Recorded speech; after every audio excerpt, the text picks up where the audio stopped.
All right, as always, it took longer than I thought, but the LiBCM bring-up tester now has 100% test coverage, which means it tests every component on this board.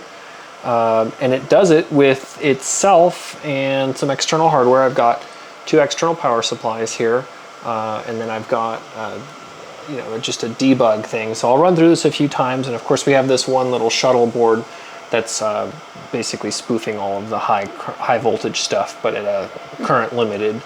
And then I'm dropping the voltage here. I'm at least current limiting the voltage that can come in on the HVDC as well. Of course, it's all current limited by this power supply, but I wanted to current limit it some more there. So the way this works is you hook all of the connectors up, and that takes the most amount of time because this board has probably, I don't know, 80 external connections. I don't actually know. 60 of them alone from just the cell voltages, and of course that's just 4 connectors, and then you've got to plug this in. You've got 2 connectors that plug into the back for the fans. You've got to plug these 2 connectors in here. You got to plug that connector in. You've got to plug this little connector in on the top. But at the end of the day, we have 100% test coverage. We don't test for 100% of the conditions, but we kind of test the extrema. So we test like, is it off, is it on, is it this or is it that, whatever. And so to start the test, all you do is you push this button, and that starts the test, and we passed. So if we look here, it says, hey, unit passed or whatever. And so this test, on the very conservative side, saves me about an hour every time I run it.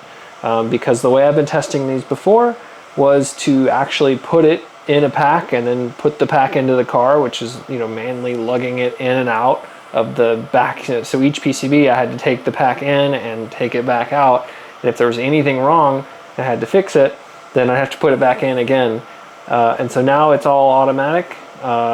We test everything, so pretty fun, pretty exciting, and it's all current limited.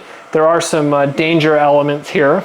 So this is my grid charger spoofer there. That's a 60 ohm resistor at the end of the day. It's got a little LED on it. If that LED is on, then something is shorted out. So it'll still kill you, obviously, but it won't blow out the IGBITs. I have blown one IGBIT just clear off the board, not today, but during my beta testing. And that's because I hooked the neutral where the switch side should be. So when I turned the IGBIT on, it hooked the hot to neutral, which is a short circuit. And while it did blow out the 4 amp fuse, it also exploded the IGBIT, and it made my ears ring for a couple of hours after that. So this is current limiting that. So that 60 ohms basically limits you to, 2 amps.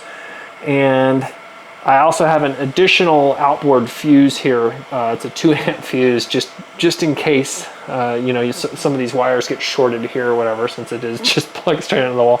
This test fixture does not win any safety awards, but obviously I'm only just going to be testing it here.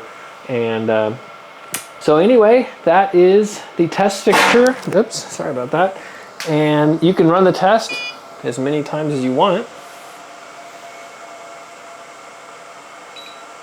And it finished there. And this test could be made a lot faster. This code is literally, it's using all of the same functions, which is really nice. So I literally am just replacing the main loop. So instead of running the mvp.ini file, I'm running the boardtester.ini. Uses all of the built-in functions so that we're kind of testing that. Throughout this process, I've actually found some and made some changes to the functions. Surprise, my code is not perfect. It is not my actual profession, although I do enjoy it. Anyway, it's really neat to kind of grow the code base by using it in different applications. So anyway, yeah, it's working. It's fun. It's great. And so I'm gonna probably go to bed now. It's 4 a.m. And tomorrow I will be testing all of these boards, and then I'll finally, after I test them, I have to put conformal coating on them, and then I'll finally ship them out. So that's exciting. I thought I made 20 boards. It turns out I only made 19. I forgot to make one of them. I placed all the components for the SMT, but after that I didn't anyway. So yeah, that is the board tester. And again, the hardest part is going to be plugging all the connectors in. Obviously, I need to clean it up a little bit, but it's pretty neat. You know, it's you know, when I push the button here, it's running these power supplies. Let me turn the light off, but so you can see that as part of the test process, we're running these power supplies here. I'm not sure I started it. Let's see. There we go. So, anywho, that is the tester.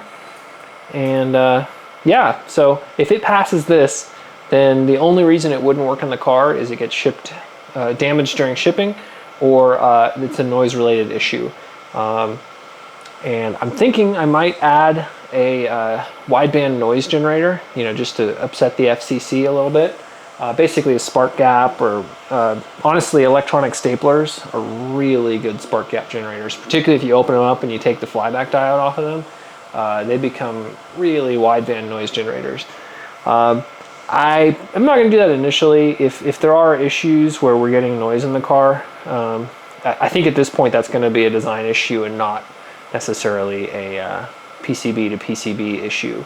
You know, however, we have been running the beta testers and I now for 4 months. I think I shipped them early July, so August, September, October. Yeah, 4 months. Is that right? August.